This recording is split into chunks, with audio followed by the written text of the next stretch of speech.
नमः शिवाय गुरवे सच्चिदानन्दमूर्तये निष्प्रपञ्चाय शान्ताय निरालम्बाय तेजसे। हरिओम प्रभु जी।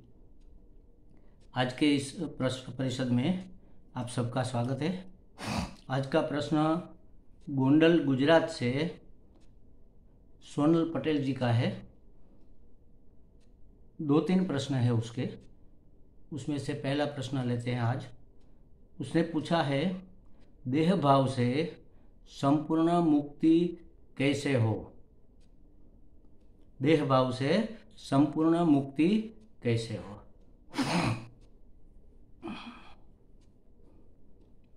देखो महाराज, देह भाव से संपूर्ण मुक्ति तो हो नहीं सकती इस जीवन में। इसलिए संपूर्ण का मतलब है निशेष। अगर कोई अहम भाव का लेश भी नहीं रहेगा तो ये देह टिकेगा नहीं। ज़्यादा से ज़्यादा ऐसा माना जाता है कि 3 सप्ताह में इस देह का अंत हो जाता है।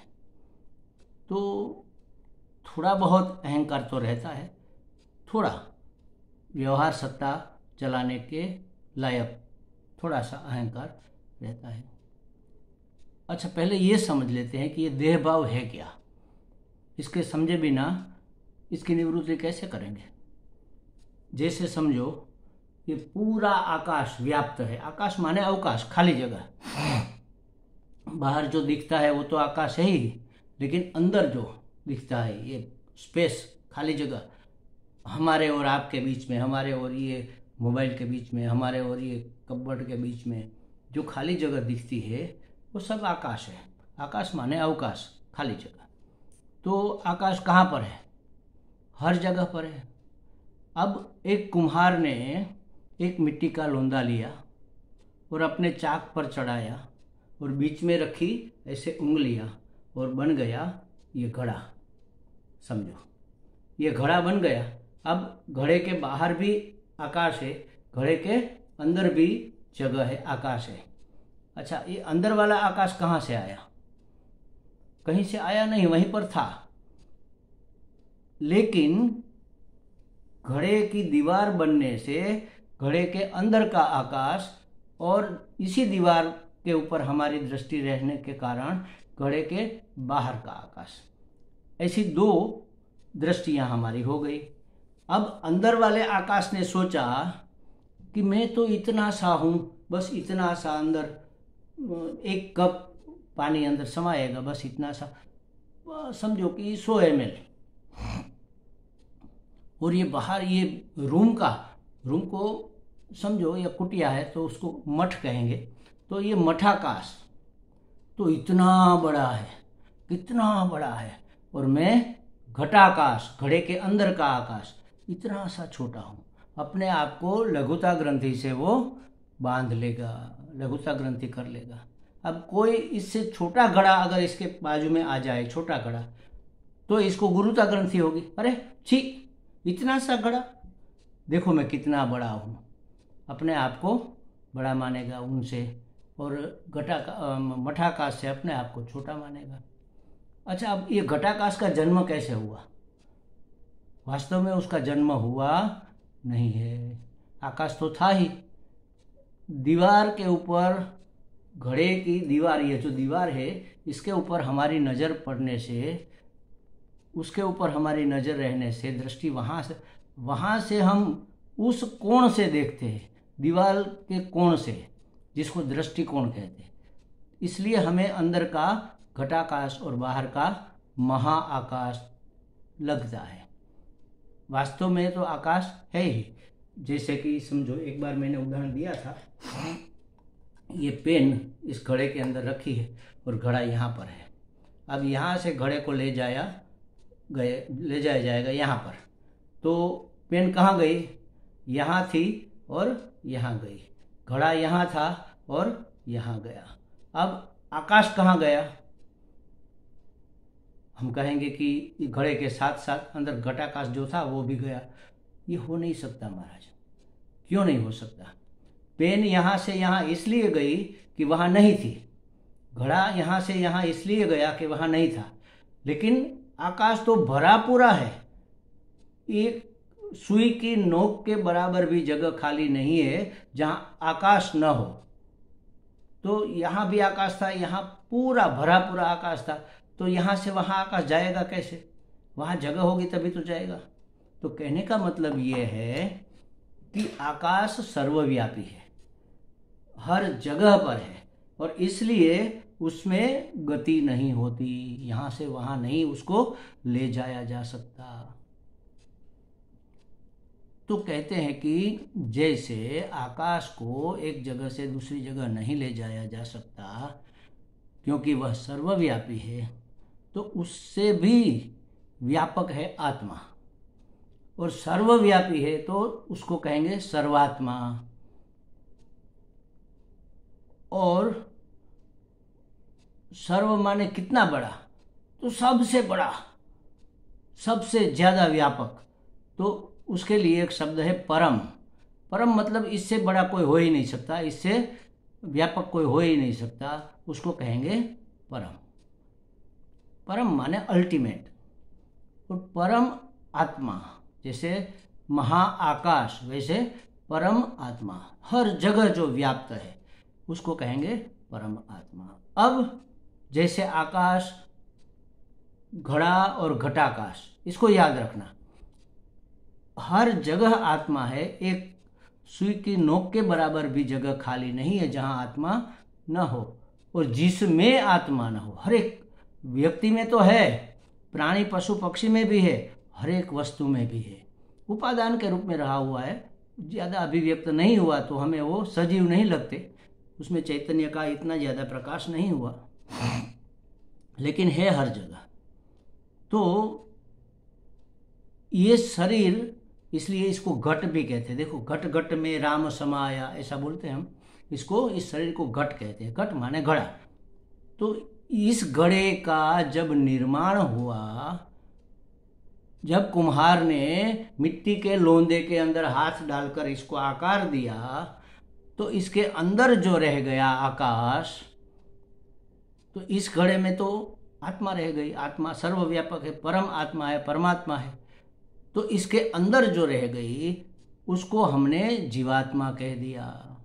बुद्धि ने निश्चय कर लिया, अरे देखा चैतन्य है, आत्मा चैतन्य है, तो देखा कि अरे बस मैं इतना सा हूं। तो ये अभिमान कर लिया कि ये 5 फुट 6 इंच 65 किलो वजन, और ये ऐसा ऐसा रूप, ऐसा ऐसा रंग, ऐसी ऐसी बुद्धिमत्ता, ये सब ये मैं हूं, इतना सा मैं हूं, बस यही मैं हूं, बाकी मैं नहीं हूं। तो ये हो गई परिचिन्नता, मर्यादा। मर्यादा बांध ली हमने कि हम इतने से हैं। और कहाँ हमारी मर्यादा टिकी हुई है? घड़े की दीवार पर, घट के दीवार पर, मतलब शरीर पर। शरीर में व्यापक जो है इंद्रियां, उस इंद्रियों में, और अंतःकरण मन बुद्धि चित्त अहंकार, इसमें।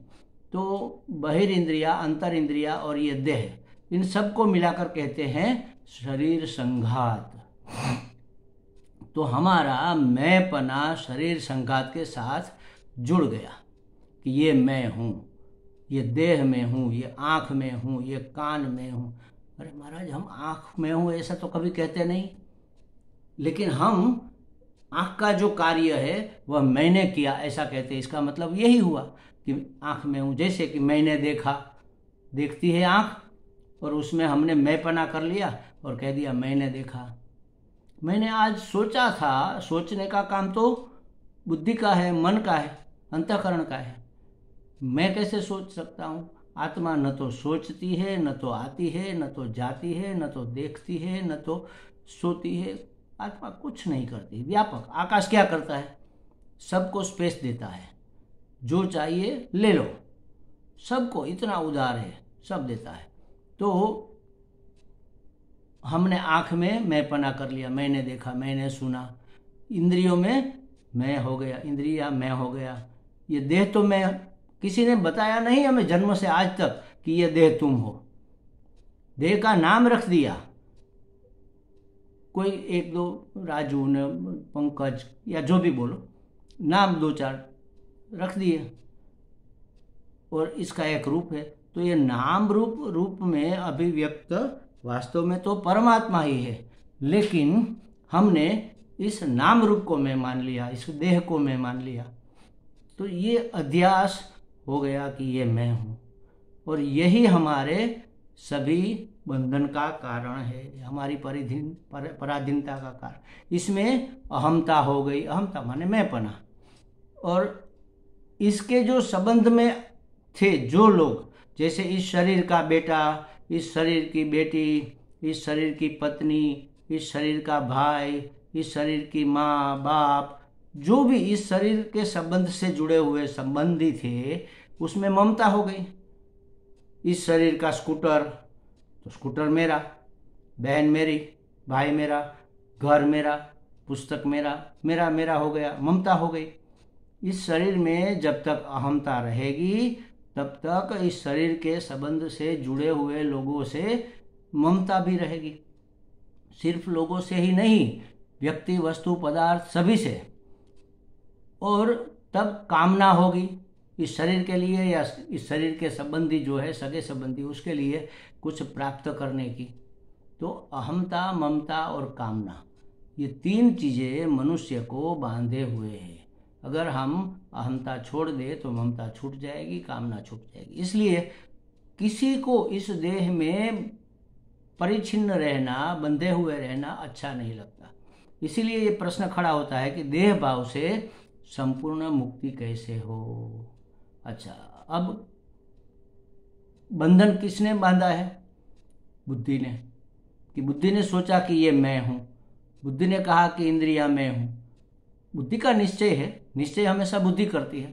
तो बुद्धि को समझाना पड़ेगा। अज्ञान बुद्धि में है तो ज्ञान भी बुद्धि में डालना पड़ेगा कि ये मैं नहीं हूं। बुद्धि कहेंगी कि आप कहते हैं कि ये मैं नहीं हूं, मैं थोड़ी मान लूंगी। कोई तर्क दो, कोई युक्ति बताओ कैसे मैं नहीं हूं। तो बुद्धि को समझाना पड़ेगा कि ये मैं कैसे नहीं हूं, शरीर में कैसे नहीं हूं। शरीर संघात, शरीर बोलूं तो समझ लेना, शरीर संघात पूरा, कैसे मैं नहीं हूं। जैसे समझो, बुद्धि को बात बात के तर्क देकर उसको ठीक ठीक से समझाना पड़ेगा। बैठकर आंखें मूंद कर उसको कहते हैं चिंतन करना।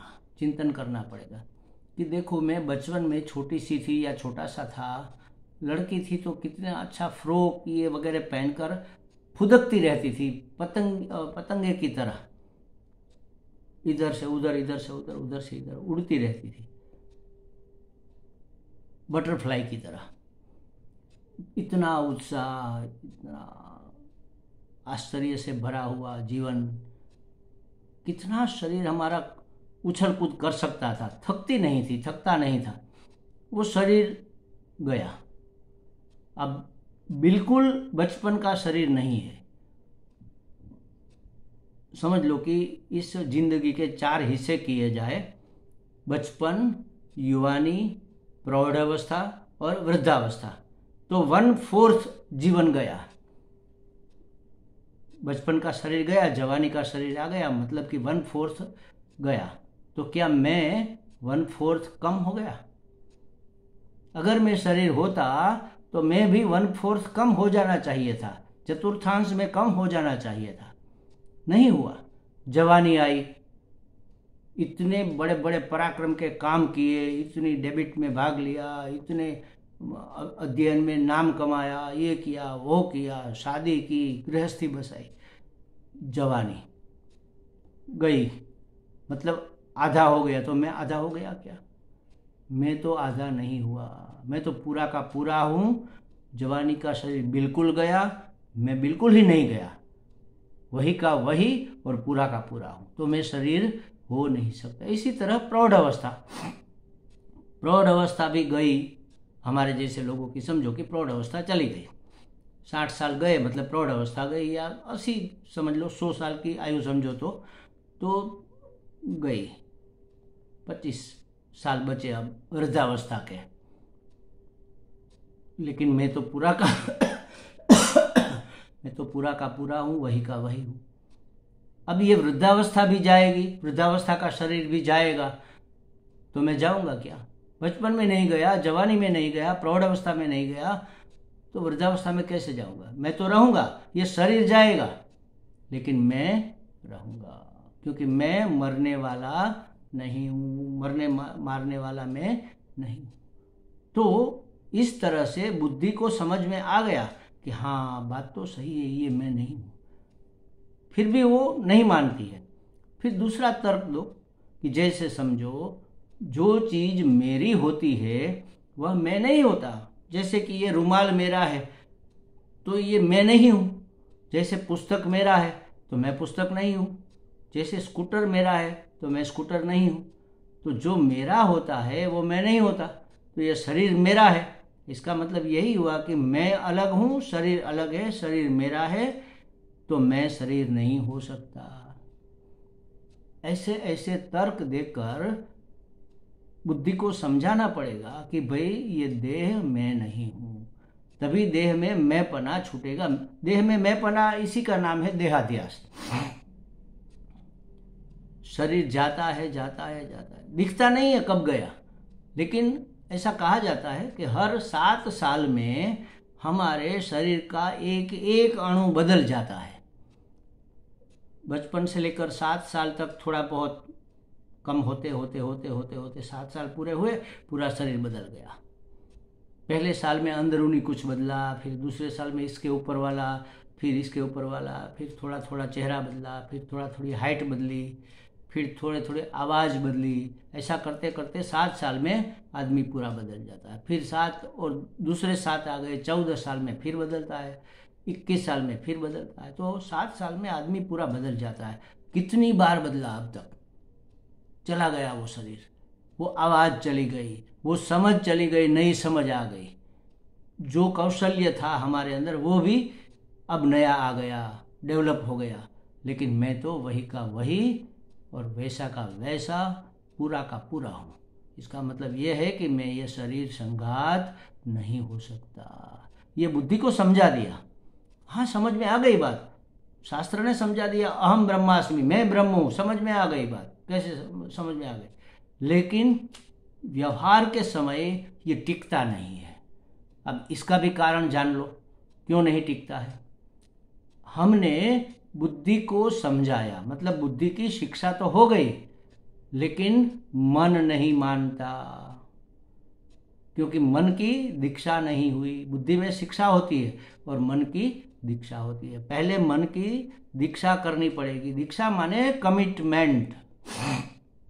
जैसे हमने अपने गुरुजी से मंत्र दीक्षा ली, तो उसी समय हमारा कमिटमेंट, एक मन में ही कमिटमेंट हो गया कि ये हमारे गुरुजी है और उसने दिया हुआ ये मंत्र हमारे जीवन के उद्धार के लिए है। यह मंत्र हमें सतत रटते रहना है।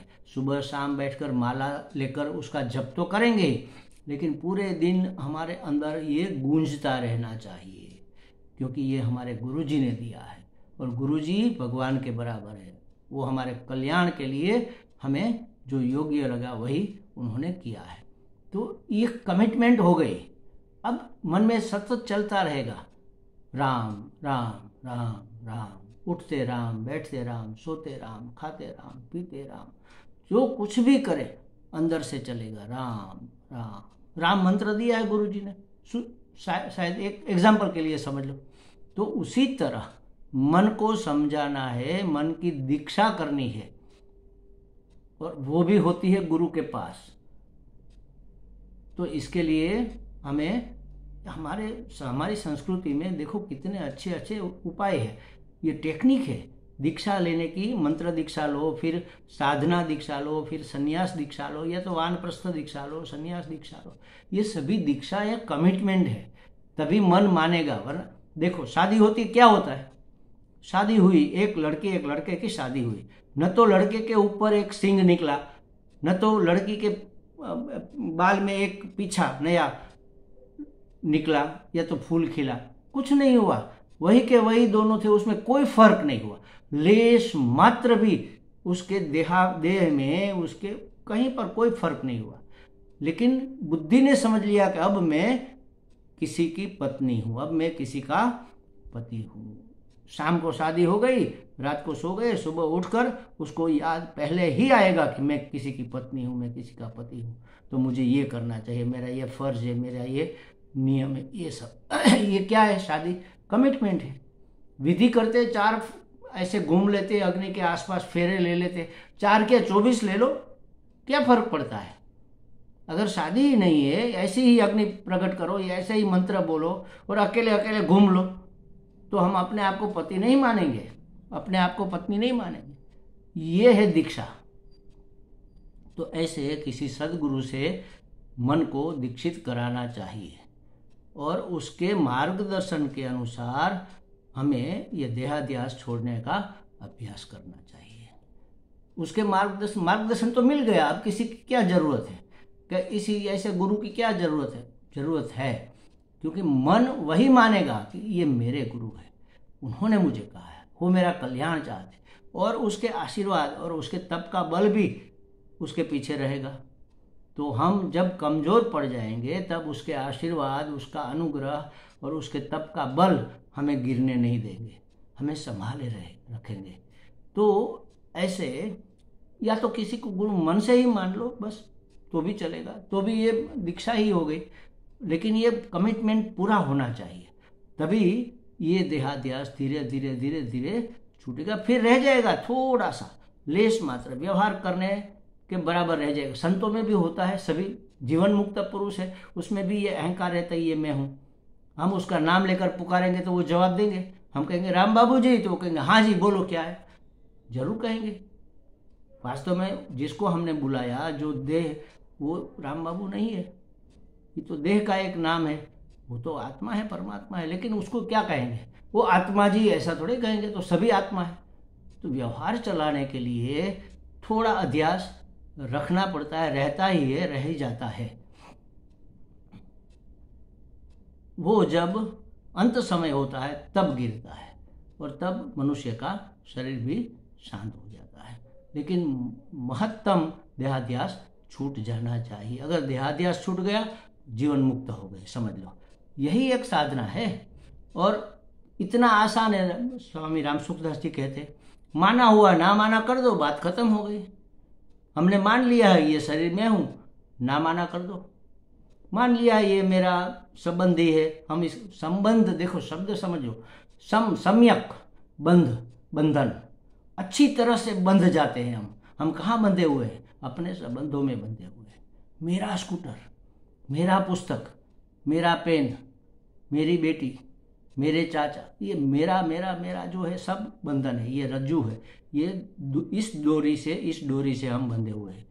तो ये संबंध धीरे धीरे धीरे धीरे शरीर से भी छूटता जाता है और मनुष्य जितना एक दिन दूज का चांद हुआ, फिर तीज, चौथ, पंचमी, षष्ठी, उजाला फैलता जाएगा जीवन में। जैसे जैसे ज्ञान का चंद्रोदय होगा, सूर्योदय होगा, वैसे वैसे जीवन में उजाला फैलेगा। हमें लगता है सोनल जी को ये बात समझ में थोड़ी बहुत आ गई होगी। हरिओम।